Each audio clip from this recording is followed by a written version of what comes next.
Hello there everyone, I'm Ben Ray from WhatCulture, joined today by Kirsten. Hello. And we're here today to talk about not really the state of play, because it was more of a clean-up event. It was actually really good, but more something that was announced during that event, and that was the Hitman trilogy, as they call it now, the World of Assassination trilogy, is going to be VR compatible from day one when Hitman 3 launches on PS5 next year. And I don't know about you, Kirsten, but this is kind of a big thing, I think, for the Hitman series, because I was actually, we're speaking about this off air, but I don't think Hitman has had first person in it. Well, it hasn't since Blood Money. And looking back at that footage that they showed during the state of play, it was the wonky sort of VR arms as you come to expect, but it felt like watching someone playing Blood Money again, and I imagine I would love if they just brought back 2 baller pistols so you could just shoot people up into the air. What do you think about this? Are you a VR person, and are you ready for Hitman to be in VR?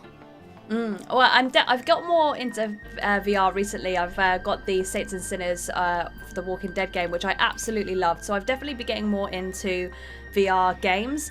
So yeah, hearing that one of my favourite games, Hitman, is now coming to VR is something that I didn't know I needed, but I definitely now need. It's going to be really, really good. And I don't know, there's just something about, even though you are technically basically just murdering innocent people, like, I mean, not all of them are innocent, but you can murder innocent people if you want to in a Hitman game, is going to be interesting. I think we're going to see the evil in some people, especially me, but it just looks really, really good, and you know, having, like you said, being able to possibly get the silver ballers and just blow people away if you really wanted to, that would be a nice little Easter egg that they could sort of pop in there for the VR, I think.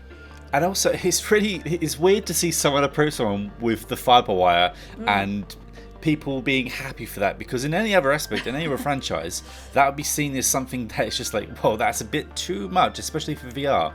But Hitman has managed to skirt the line of just having funny murder for a long time now. I think it's due to the fact that they made a decision quite a while back to ensure that all the hits you were going for were definitely bad people, and you were by killing them you were definitely doing the right thing, but you're definitely going to murder them in all the fun ways. And that's fine. Like in video games, it's fun to just see how you can end someone in a hilarious way. This brings up another question, because PSVR, I think Sony have confirmed that PSVR is going to work on PS5 day one, but I don't know about you, but are they going to... Is this going to follow up with a PSVR 2 announcement? I mean, I don't think we'll probably get it day one, but it's weird how it's weird and nice of Sony just to go, yes, our old VR unit that a lot of people, Josh Brown, spent hundreds of pounds on, which I haven't delved into yet, and it's something that I've wanted to for a while, and the prospect of it now moving across generations might push me over and be the thing I need to finally play Resident Evil 7 in VR. But what do you think this holds for the future of PS4? It seems like Sony are invested in and they're not letting it go anywhere yet.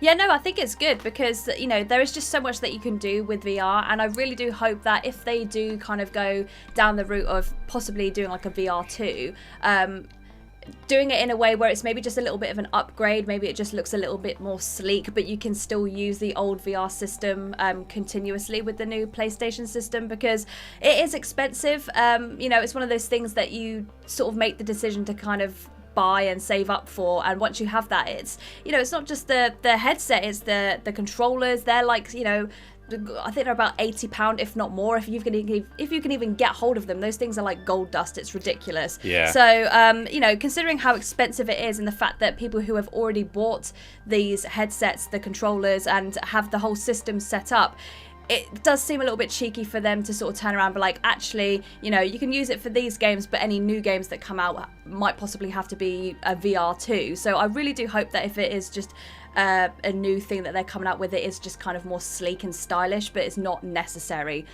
because I just think that's going to piss off a lot of people.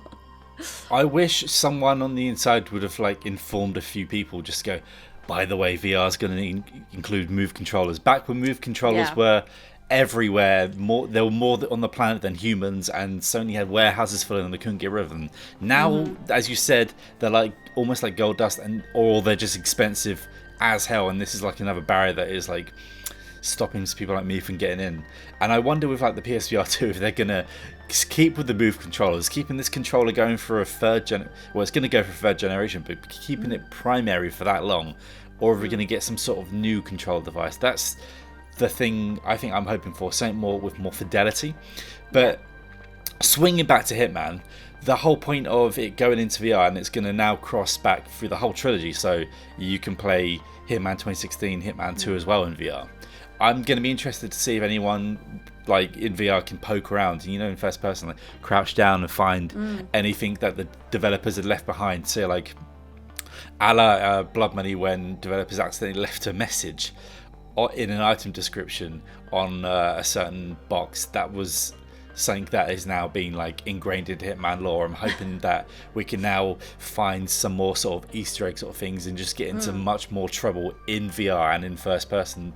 The whole prospect of it is, it's just gonna make for funny videos on the internet, really. Like when someone's crouching down, I wonder how low they're going to be able to get as 47 and if that helps at all with stealth detection. Because if you think back when Hitman 2 came, they introduced the tall grass mechanic, which is now in every sort of stealth sort of game you've seen since this generation, really. And I wonder if like there's going to be some sort of magic spot where you're not in a certain height, the super stealth grass isn't going to work. Do you think that VR is potentially going to break anything or enhance anything in these older games? Because I imagine that they've been making Hitman 3 with the idea of VR going forward. Yeah, I mean, like, VR can be so immersive, so I really do hope that they do it well, and it's not sort of like, you know, a crouch button, but it is literally you're having to crouch down and hide within this grass, because that's the whole point. You're playing it in VR to immerse yourself within this world, within this game, and it can be really silly, but it can also just be super fun and realistic. And it's just, I just hope that, you know, they don't sort of kind of cheap out on things like that. I know that they're technically having to move older games to like a newer sort of system, I guess, you know, something that hasn't been done within the Hitman series. But I just hope that it's immersive in a way that you physically do have to do things. And like you said, you know, is crouching physically going to affect your stealth, or is it going to be a case of, oh no, there is just a button and that will help you crouch? Because I don't know, I just feel like that's a little bit of a, like, it's a bit cheeky to just be like, just press a button, when it's like, well, I can just crouch. That's kind of the whole point. It's going to be interesting, but I think there is going to be a load of laughs. I think especially being able to physically, like you said, like garrote people yourself is just going to be the strangest thing. Because for a lot of people, let's hope many people have never had that experience of garroting someone. So yeah, it's gonna be good. But I'm just interested to see how immersive they can make something that hasn't been on VR before. And without a physical thing to grow, I wonder how that's going to work. Like, if you grab someone, do that, and pull them back here, is it going to shove the person back there, or is it going to be the sort of the preset animations we've had already in the original game? It's them sort of things I'm thinking about so much. And also, a big part of Hitman 2016 and Hitman 2 was finding the most ridiculous thing in the world and throwing it at someone's face. The overpowered nature of homing in Dr. Pops or other mysterious items, like in Hitman 2, bricks of cocaine. If I can still throw homing bricks of cocaine at people's face, then I'm already sold. Let's go. But that's going to be all we've got for the VR aspect of this, and I wonder what's going to go on with the Hitman franchise after this World of Assassination trilogy has ended, because it seems like they might be putting Hitman to bed for a bit, and IO is going to move on, which, I mean, is good for an issue. You don't want to be tied to something forever, but who knows what's going to Hitman next, really. But anyway, what do you guys think? Is everyone happy for Hitman in VR? Are we excited? Is this going to sell more PSVR units? Is this going to sell Hitman 3 to you, or the whole Assassination trilogy? Let us know down in the comments below, and don't forget to like, share and subscribe. I've been Ben Roy Turner. You can follow me at Ben Roy Turner, and I've been joined by Kirsten. You can follow her at Kirsten Ria with 2 A's. And you can follow us all on WC Gaming. But until next time, assassinate people. Don't do that. Only in video games.